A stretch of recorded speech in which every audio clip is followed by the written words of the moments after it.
Bonjour, mon nom c'est Hosna Kadari, directrice gestion relationnelle, et ma collègue Claudia Masson, Bonjour. directrice gestion relationnelle avec la Banque de Montréal. Donc aujourd'hui, on va discuter les secrets d'une bonne rencontre de financement. Donc on va vous donner des conseils d'un banquier. La première chose qu'on veut, avant de parler aujourd'hui, c'est de vous remercier d'avoir voulu nous joindre et assister à notre présentation. Et aussi, cette présentation va vous aider à mieux préparer une demande de financement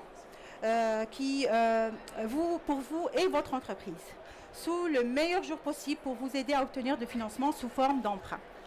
Donc, le premier secret qu'on va partager avec vous, c'est... Oh, excusez, je suis pas focus. Une autre. Une autre. Voilà. Donc, comment préparer votre demande de financement? Conseil d'un banquier, c'est la première chose, c'est de venir bien préparé. Préparation, c'est clé. Et on peut le ressentir quand on rencontre un entrepreneur. Donc, communiquez clairement votre plan d'affaires. On veut que vous discutez avec nous vos objectifs, vos besoins. C'est quoi la demande exactement aujourd'hui? Le montant de financement que vous recherchez. On veut aussi voir la façon dont cet argent va être utilisé, le rendement prévu et la garantie que vous pouvez offrir. Je crois qu'il y a un tout là. Ok. Et le deuxième secret, les différentes phases de développement d'une entreprise. Les phases, donc c'est important qu'on sache dans quelle phase votre entreprise se trouve-t-elle. La première phase, c'est en phase de démarrage ou développement, c'est le start-up. Le start-up, c'est normalement quand une entreprise vient d'être créée ou elle est déjà en création. Elle ne réalise pas encore des chiffres d'affaires. Et cette phase, normalement, dure environ 2 ans. Donc, normalement, dans cette étape, l'entreprise réalise... les résultats peuvent néanmoins être déficitaires. La deuxième phase, c'est croissance. Croissance, c'est growth. Donc, l'entreprise est normalement déjà en activité et environ 3 ans, réalise des chiffres d'affaires et possède un véritable portefeuille client. Durant cette phase, elle doit également réaliser du profit. Et la dernière phase, c'est la phase de la relève, qui est la phase de maturité. Normalement, il s'agit d'une phase qui est la phase la plus longue. Dans cette phase, normalement, l'entreprise a généralement entre 3 à 5 ans d'existence. Elle a déjà fait ses preuves, son chiffre d'affaires est solide et son endettement est mesuré. Et le troisième. Bon.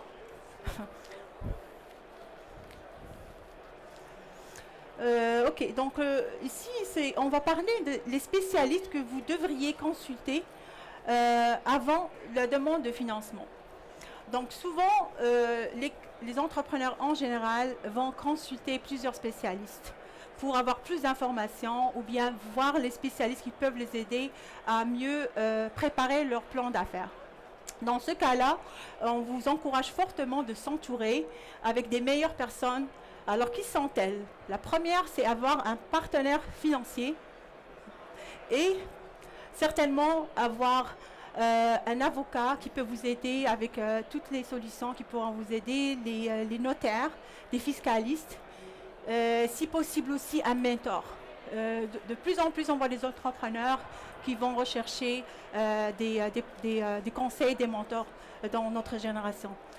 Et surtout, ne pas hésiter de demander des recommandations. Des recommandations avec un banquier, souvent on peut vous partager des spécialistes ou bien des professionnels qui peuvent vous aider dans votre secteur d'activité. Parce que dans notre métier, on voit des entrepreneurs de différents secteurs d'activité et on fait des demandes de financement de différents types de secteurs d'activité. Donc on peut vous donner plus et on peut vous référer à des spécialistes, des professionnels qui pourront vous aider davantage. Et le quatrième... Ok, donc le quatrième secret ou quelque chose que tous les entrepreneurs ont déjà, c'est quoi comprendre un bon plan d'affaires. Donc le plan d'affaires, c'est un outil essentiel qui, lorsque vous rencontrez votre banquier pour discuter de vos besoins de financement, votre banquier sera très intéressé à savoir plus d'abord sur votre... attendez, je m'excuse. J'ai plus de notes ici. Donc, le banquier va vous demander surtout d'abord de voir dans votre plan d'affaires, c'est la nature de votre entreprise. Ça, c'est la première chose.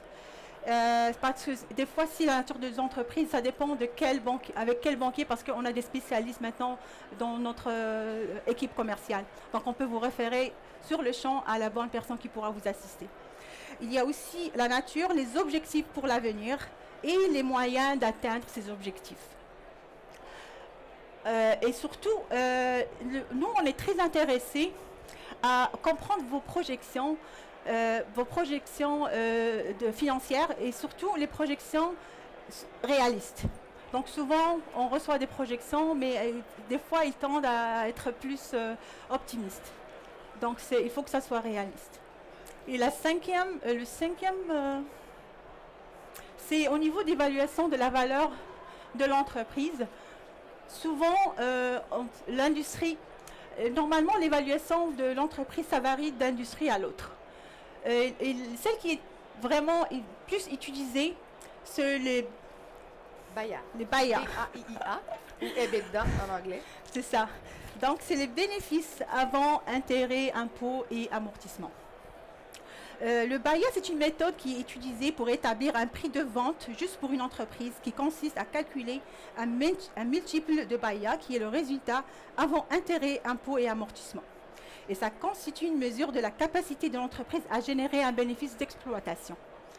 Cette méthode aussi, ça varie d'un secteur à l'autre pour les petites et moyennes entreprises selon les conditions de marché. Et la deuxième qu'on peut utiliser aussi au niveau des évaluations de la valeur d'actifs, c'est évalué basé sur la valeur d'actifs séparément, exemple immobilier ou bien équipement. Et le sixième secret qu'on peut... Ah, ça c'est le 4M, ça c'est aussi... ça va être avec ma collègue Claudia. Donc, en fait, une autre mesure qu'on évalue pour votre demande de financement, c'est vraiment une évaluation au niveau du risque. Donc, on va évaluer 4 points qu'on regroupe à travers les 4 M. Donc, le premier est le management. C'est vraiment là où les personnes qui se trouvent derrière l'entreprise. Donc, on va évaluer vraiment votre solidité financière, vos actifs personnels, votre historique de crédit personnel. Également, vos actifs liquides qui peuvent être injectés dans l'entreprise étant donné un besoin de liquidité immédiat dans l'entreprise. Donc, c'est vraiment la personne, comment qu'elle est solide, le mène en arrière. C'est vraiment très, très important. C'est une des choses qu'on regarde beaucoup parce que c'est vous qui avez fondé votre entreprise. Donc, c'est vraiment sur vous que ça repose majoritairement. Ensuite, on regarde également le matériel. Le matériel, c'est vraiment le fonctionnement de votre entreprise. Donc, c'est tout ce que ça constitue votre entreprise. Vos employés, qui sont-ils? Est-ce qu'ils sont bien formés? C'est quoi vos stocks? De quoi est-ce qu'ils sont composés? C'est quoi votre équipement? Donc, c'est vraiment, avez-vous du nouvel équipement, de l'équipement un peu plus vieux? Est-ce que vous avez des bons actifs? C'est vraiment tout ce qui est matériel dans l'entreprise. Ensuite de ça, on regarde aussi le marché. Le marché, c'est vos concurrents, c'est l'économie, c'est l'industrie, c'est vraiment votre clientèle. Est-ce que vous avez une concentration de clientèle ou non? Est-ce que vous êtes plus local ou vous êtes international? Donc, c'est tous des facteurs qui se situent vraiment dans le marché qui peuvent avoir un impact sur le risque de votre entreprise. Au niveau des moyens financiers, c'est vraiment un point auquel aussi on va très en détail. Ça se regroupe en 4 points. Tantôt, on parlait de projection. C'est important. Pourquoi on parlait de projection réaliste? C'est qu'on le sait, des entrepreneurs, souvent, c'est très motivé. Ça a vraiment un bon plan d'affaires. Ça a des bonnes projections, mais c'est important qu'elles soient basées sur des faits réels, des études de marché, vraiment pour qu'on puisse aller en profondeur puis qu'on puisse vraiment se baser sur les chiffres que vous nous donnez. Donc, les 4 points qu'on évalue principalement, il y a la rentabilité, donc vos ventes, les profits que vous allez générer dans votre entreprise. Et de quelle façon vous allez y arriver. Ça, c'est un des points très importants. Ensuite, il y a aussi la liquidité, donc votre fonds de roulement, les délais de paiement de vos clients, les délais que vous allez payer vos fournisseurs, la rotation de vos stocks, donc à quel point les stocks vont rentrer et sortir de votre entreprise. C'est une autre mesure qu'on regarde beaucoup. Également, on regarde le levier, donc c'est le rapport entre vos dettes dans votre entreprise et la valeur de vos actifs, la valeur de votre entreprise, qui va vous permettre d'avoir un levier financier à même votre entreprise. Et le dernier qu'on regarde vraiment majoritairement, c'est la couverture de la dette. Pour faire simple, la couverture de la dette, c'est vraiment, dans le fond, les fonds que vous avez disponibles concrètement dans votre entreprise pour payer vos dettes, donc vos engagements à court terme sur une année. On parle des remboursements de capital, les remboursements de contrats de location, les intérêts et tout ça. Pour faire simple, ce qu'on recherche, c'est que pour chaque dollar de dette, d'engagement que vous devez payer, vous devriez avoir environ 1,25 $ de profit net disponible pour pouvoir payer vos engagements. C'est le ratio qu'on regarde environ pour une entreprise soit en bonne santé financière. Donc ça, c'est les 4 mesures qu'on regarde principalement pour évaluer plus en profondeur le risque dans votre entreprise. Ensuite, il y a 2 types de financement en financement commercial. Il y a le financement à court terme et le financement à long terme. Donc, par court terme, on parle vraiment des dépenses quotidiennes, les cartes de crédit, les marges de crédit, les paiements de factures, les comptes clients qui rentrent. C'est vraiment le flux de trésorerie au day-to-day dans votre entreprise. Ensuite, on regarde le financement aussi à long terme. Donc, qu'est-ce qu'on a besoin d'acheter comme équipement? Les immobiliers que vous avez dans votre entreprise. Est-ce que vous avez besoin de faire des améliorations locatives? Des fois, ça peut être même pour injecter de l'argent dans votre fonds de roulement. Ça va être un prêt qui va être à plus long terme. Donc, c'est vraiment échelonné sur plusieurs années, alors que le court terme, c'est vraiment, évidemment, comme ça le dit, sur moins longtemps. Il existe aussi des programmes du gouvernement qui peuvent, dans le fond, venir vous aider dans votre entreprise. On parle souvent dans le marché des programmes PPE. C'est la loi sur le financement des petites entreprises. Donc, c'est vraiment, pour faire simple, la vraie définition, c'est vraiment la loi fédérale pour accroître la disponibilité de financement aux PME.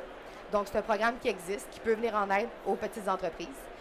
Il y a également le programme Import-Export de EDC, qui est Export Développement Canada.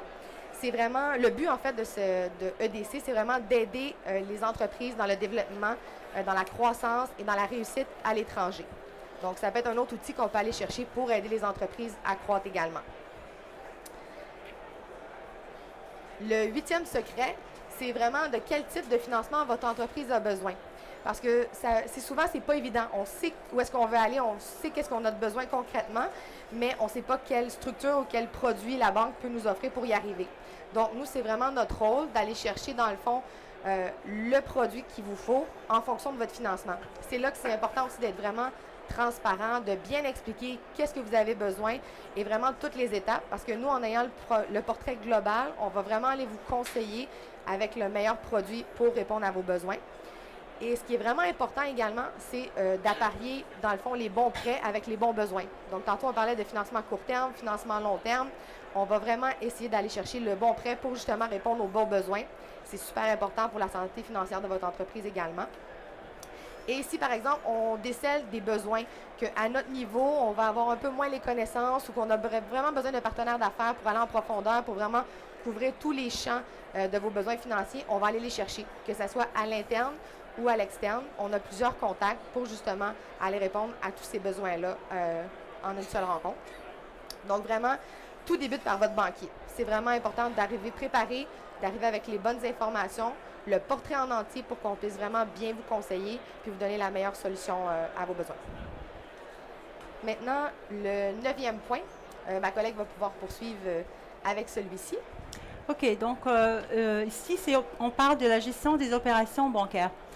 Donc, c'est important aussi de revoir avec le banquier au niveau des services bancaires. Donc, votre partenaire d'affaires, non seulement il va vous conseiller au niveau du financement, mais on veut s'assurer qu'au niveau des services bancaires, vous aurez les meilleures solutions aussi. Il faut aussi s'assurer qu'au moment où vous êtes en train de chercher une institution bancaire, qu'ils ont le service de gestion en trésorerie. À la Banque de Montréal, on a des spécialistes au niveau des services bancaires en ligne pour entreprises. Donc, on travaille en collaboration. Donc, on regarde tous vos besoins globaux au niveau de votre demande de financement et aussi au niveau des services bancaires qu'on peut vous offrir avec des solutions qui pourront vous sauver du temps et de l'argent. Donc, ici, s'assurer qu'à un moment choisir, OK, et faire une bonne gestion avec du suivi. Au niveau de la 10e secret, c'est le dernier secret qu'on va partager avec vous aujourd'hui, c'est les conseils et non le moindre, on vient de mentionner tout à l'heure, et c'est de s'assurer de toujours avoir une bonne équipe, bien s'entourer avec des spécialistes, des professionnels, un bon partenaire d'affaires avec qui vous pouvez faire confiance. et le partenaire d'affaires qui croit en votre projet. Et il faut que tout le monde se parle et qu'il y ait une synergie. C'est ce que nous avons avec la Banque de Montréal. On travaille en équipe. On a toute une équipe qui travaille au niveau de financement, services bancaires et tout autre service au-delà de finances. Donc voilà, on vous remercie pour votre présence.